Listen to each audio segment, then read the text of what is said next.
niya, masasabi natin na ilang segundo din yun na yung injector, yung unstoppable force, malaking kain sa oras yun. And seconds, maybe seconds for an ordinary person. Pero para sa ating mga pro player, alam mo na kailangan nila yung mga segundo na yon para makapag-dish out ng damage and to be able to do something about it. That's a retribution na ginamit nitong si Carl TZ para makaalis doon na may tangan-tangan ng kanyang purple objective. Both teams are trying to put the pressure at least para sa kanilang mga kupunan with not a lot of casualties. Little Wanderer, mabilis na makukuha dito ng kupunan ng Team Falcons. And that is gonna be the end of the first round. Yung unang ikot ng dalawang kupunan. Magiging mabilis ito. Mag-expect tayo dahil may Selena rin naman dito para sa Team Falcons. Pero ito na yung paggugulo ni Daddy JP. No, hindi niya talaga tatantanan itong si Kyle TZ. Even dito sa Salagubang, even dito sa sa mga objektiba na ito. Kasi nga importante yan hindi ka magle-level 4 pag di mo nakuha yan. Correct. So ngayon ay naghahanap na rin ng plano dito ang Team Falcons. Ano ba, ilalaban ba natin Sanji at itong si JP ay kita rin naman nila dito sa may bandang gitna. Pero parang may planong niluluto dun sa may top lane, ha? Yeah, I think they're gonna try to go with that kasi pupwestuhan na rin naman nila yan eh. Ando na rin kasi yung ating unang turtle ng laban na ito. Flap TC is gonna be taking at least a decent amount of damage. So magbaback away muna siya. Hindi niya makukuha yung wave kasi pinipigilan siya ni Sanford from getting that. So medyo madedelay si Flap TC sa pagkuha ng kanyang level 4. And that is crucial. Lalo na dahil lumabas na ang unang pagong ng laban without a crazy amount of AoE damage from Team Falcons. Oo nga, hindi siya level 4 dito. Medyo delikado ata. Pero naibitawan at tumama yung Abyssal Arrow. Pero sakto yung Netherrealm. Ando na rin yung mga fist crack mula dito kay Sanford. Pero mabubuhay si Sanji. Kaya lang hindi na makakatakas pa itong si Sanford. Nalilito ako kasi Minju ang pangalan. Oo. Minju ang ganap niya dito eh. Pero sige, either way si Sanford naman yan. Nakalatag naman na yung gusto niyong makita at yung ginagamit niya. That is gonna be TLPH getting, I believe, that first turtle of the matchup. And not only that, nakakuha naman ng Team Falcons ng isang kill patungo dito kay Sanford. So, maganda yung ginawa ni Sanford doon na parang nagbato talaga siya ng mga suntok. Yeah. Pero kahit papano kasi Team Falcons, they were able to fight because Kyle TZ wasn't part of that team fight. Kumbaga, na-late siya ng dating pero napaganda pa yung dating niya. Yun nga, and sobrang importante na to para sa Team Falcons, yung early kill na nakuha ni Kyle TZ. Pero naibalibag! Kaganito si Carlito. Nakatakas nga ba siya? After the call, mabibitawan. Pero tinamaan itong si Carl. Pero sakto lang. Kasi nabugahan din. Mula dito kay Carl TZ. Ganda ng bawi nila, nakakuha ng kill. Dalawa pa ang kanilang nakuha. It went to Carl TZ and it went to Sanji as well. Pero may pagbawi naman na gagawin. Sanji ang papatumbahin. That's gonna be Carl TZ for you. Also locking in yung kanyang Hunter Strike. So both of the teams are doing very well pagdating doon sa mga team fights. Pero dahil itong si Carl TZ ay makakuha na naman ng energy shields, then that's gonna be more gold na magsiseparate sa kanya at kay Kyle TZ sa laban na to kahit sabihin natin na wala pang patay itong si Kyle TZ. Oo nga, tapos yung mga Evil Quellers pa, mahapi na lang or early pa lang ng laban na ito para dito kay Carlito. Ngayon, nasa 4 na minuto na at ilang segundo para mabuhay yung ikalawang pagong ng laban. Hindi natin napapansin yung mga gold laner. Itong si Oheb at si Super Marco na by the way, nakakuha na rin ng kill itong si Marco. At nakuha rin nila yung ultimate nitong si Flap TZ. So that means another ultimate, another AoE damage crowd control na mawawala dito. At ngayon, TLPH, they wanna go for it. Naku, nakuha na nga kagad yung pagong. Ang ganda ng ginawa ni Daddy JP doon. Na-force yung quad shadow at wala nang way para kay Kyle TZ na bumalik pa.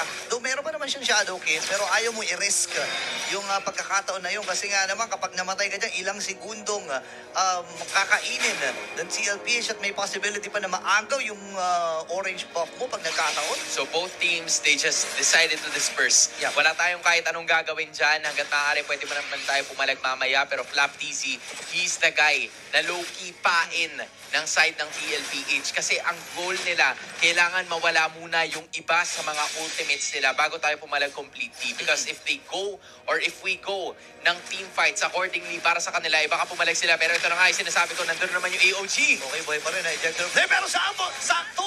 Yung pagpasok dito ng CLPH, makakadalawa pa sila sa kamay dito ni Carlito na nakaisa din. Grabe naman, inunahan dito ng Team Falcons pero ang ganda ng pagbawi, ang ganda ng rebat na ginawa dito ng CL. Napakakunat Kumbaga, well-written yung counter punch. At least alam mo talaga kahit pa paano. Under naman, may nag-flicker yata. That was actually Sanford pero yung tama yung kanyang papader. So Team Falcons, they're gonna be able to at least escape. Pero yung escape na yun, it's kind of like delaying the inevitable. Kasi slowly but surely, lumalamang na ngayon ng TLPH. Almost 3K in terms of gold. Nagagawang kaya ng Team Falcons to. Nagkita-kita sila sa gitna. Tinamaan ng Abyssal Arrow pero nandun yung mga missiles. Si Sanjay nakatapak ng trap. Tatama na naman yung Abyssal Arrow. Pero mabubuhay nga ba yung mga miyembro dito ng CLPH? Nakadalawa na sila dito. Pero nakakuha rin ng isa itong si Sanjay. Hahatak pa ba siya? Masakit yung puko. May sunog. Pagpagal mo. Yun, nakaligtas. Gumulong, nag-vertical, tumambling, lahat na ng pwede. Ginawa ni Super Marco para makatakas doon ng halos walang galos. Kasi may galos talaga siya pero buhay pa rin naman. But with that being said, nakakuha ng objective ngayon ng Team Falcons. That was a much-needed team fight. Maybe not even a team fight kasi hindi naman technically kumpleto yung side ng TLPH. Pero parang yun yung mga pwede nilang gawin, no?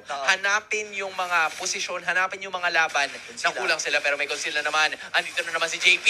Ayun na, ibabato ba dito? Masyado malalim si JP. Isasakripisyon na. And then, nakapag-flicker din! Nabuhay pa si Danny James doon. Ngayon papasok TLPH. Si Kyle dito nakabawi ng isa. Nandun yung shallow kill. At nakahabol ang Team Falcons. Napakagandang reflexes para sa kanila. Pero si Sanjay ay nandito din. Sapat pa yung kanilang damage. Abyssal Arrow ay nandun. May iwasan dito ni Oheb. Pero ang ganda ng pag-zone. Ang ganda ng pinapamalas ng Team Falcons PH dito. Nakatabla na sila in terms of kill score. Pero yung gitnang tore ay maaaring madipensahan. At naidepensahan na nga ng tuluyan dito ng CLPH. Ito yung respo na maaasahan mo mula sa side ng Team Falcons. Kasi nandyan yung AOG nitong si Flap TZ. Kahit sabihin natin na may chance na tumama or hindi, andun pa rin yung andun pa rin yung threat na baka tumama. So mag-a-isolate sila on like one side of the map para hindi sila tamaan habang pumapalag sila. Pero ito na naman si Flap TZ, wala ng AOG yan. Mukhang may ipit na lang talaga ng todo. Good awareness from TLPH, knowing na wala yung ultimate. So that is a safe take para sa Cavalry. Grabe no, ejector tapos fist break, no, para dito kay kay Sanford. Pero si Sanji, hatakin niya ba? Hindi kumagat yung kanyang Shadow Stampede. Available yung Abyssal Arrow.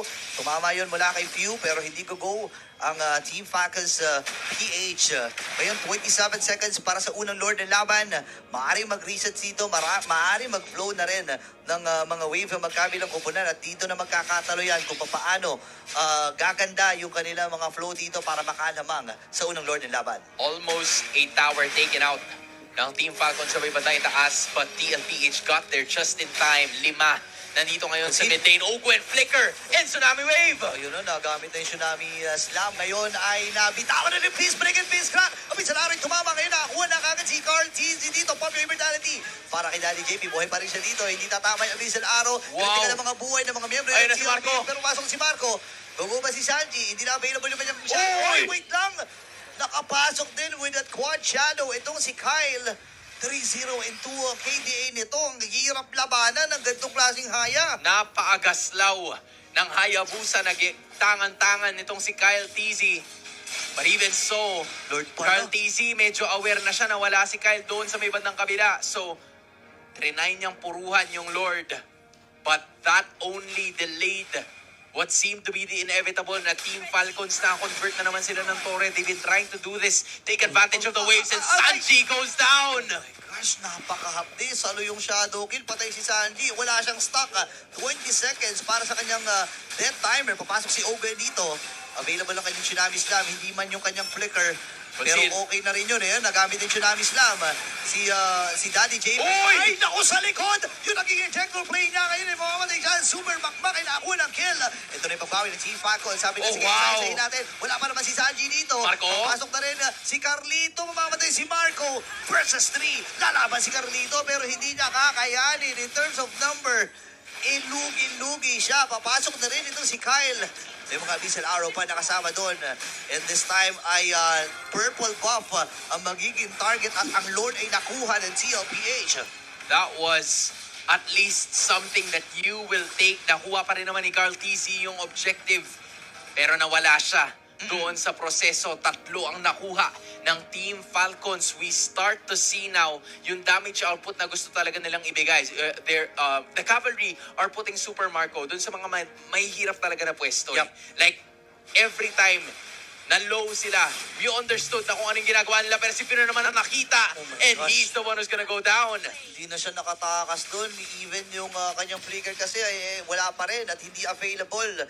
Ngayon, TLPH ay masasabi natin na nakakakuha ng malaking advantage dahil nga dito sa Lord na to. At dun sa mga mega minions na kasama nila, yung gitna ay may possibility din na makuha pa. Here we go.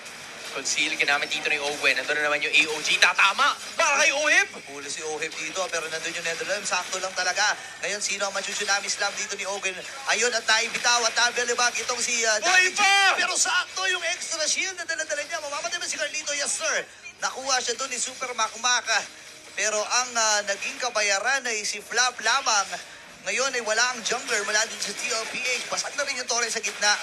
Napakatindi ng balikan ng sabihin natin ng aksyon at suntukan Kumbaga- ng magkabilang Titans na to. Kumbaga nagkakaputasan eh. Kahit na sabihin natin na kahit na alam mo yun, nakakuha ng kill yung kabila, Yeah. may objective na conversion naman yung isa. So, you can't say na talo completely yung team fight na yun for either of the squads. Kasi kahit paano may nakukuha pa rin naman sila. Silipin nyo, all 12 ang ating kill score. Grabe. 600 lang ang diferensya ng gold ng dalawang teams na to. So, hindi ko masasabi na lamang yung TLPH kahit lamang sila ng 600 O eh. sige, sabihin na parehas lamang to. Parehas lamang eh. Basta parehas lamang tong dalawang kupunan na to. And ngayon, available na rin pala yung fleeting time para kay Owen. So, mas mabilis na Tsunami Slam ang ating i-expect. Remember, sa mga assist ay nare-reduce din yung, yung regeneration o yung cooldown, yung kanyang ultimate. And di ba yung mga heal-heal na yun, consider na na-assist yun, no? Yun na nga eh. Ito na naman, yung injector play. Ito na naman at mamamata naman. Wala na ba? Kundi si Flap Oh my TC. gosh. Wala na rin siya nasabi. Wala na siya napindot. Wala na, hindi nakaatakbo. Dun si Flap TZ, tumba. Yung isa sa mga frontliners dito ng Team Falcons. Ngayon, ano magiging plano? Ejector play kagad. Wala dito kay Daddy J. no! Same with Pew na hindi nakapindot. Medyo shocked din siya dun sa nangyari na yun. Oh my gosh, grabe na yung nagiging pagiging agresibo dito ng TLPH, the liquid stampede. Akala ko mga kwentong bayan lang, pero totoo pala yun, pero may Jackal dead. Ay! Si Obi nakaabulin nila doon at mamamatay sa kamay ni Ohem. Ngayon si Carl TC nagamit rin yung Shadow Kill para magkaroon ng extra heal. Pero namatay pa rin. TLPH, malayang kukunin itong Lord na ito. Pero sabi ni Flap, hindi kami papayag na malaya ito. Si Silip lamang. Itong si Flap, even si Super Makmak. Pero hindi nila mapipigilan ang pag-arangkada ng cavalry. Yung idea sana ng Team Falcons is maganda yung wave management nila sa may batang itaas. Kamunti ka na nila mabasag yung inhibitor turret. But then, Team Liquid Philippines, puinersa na naman nila yung team fight. Nagkaroon ng simula. Actually, si Owen pala yung nagsimula nun kasi gumamit siya ng Tsunami Slam para mailapit yung isa sa mga members ng cavalry. Pero may ejector din naman at binalik niya rin si Owen kung saan siya nanggaling. At pagkatapos nun, it was just outplay after outplay. TLPH was able to take it down. Some risky plays for Team Falcons didn't go so well para sa kupunang ito. Okay, magiging mahirap ito. Again, kapag nakuha ng TLPH itong laban na ito, match point na sila. Mas magiging mahirap at madugo para sa Team Falcons na humabol at makabawi kasi kailangan nila ng 3 puntos para maitanghal na kampyonato dito sa ating qualifiers. Ngayon, Shadow Kill, napagsaluhan ng dalawang miyembro mula din sa TLPH pero lumaban na itong si Sanford. Hindi na mapipigil. Ay, wait lang, namatay din si Kyle TC.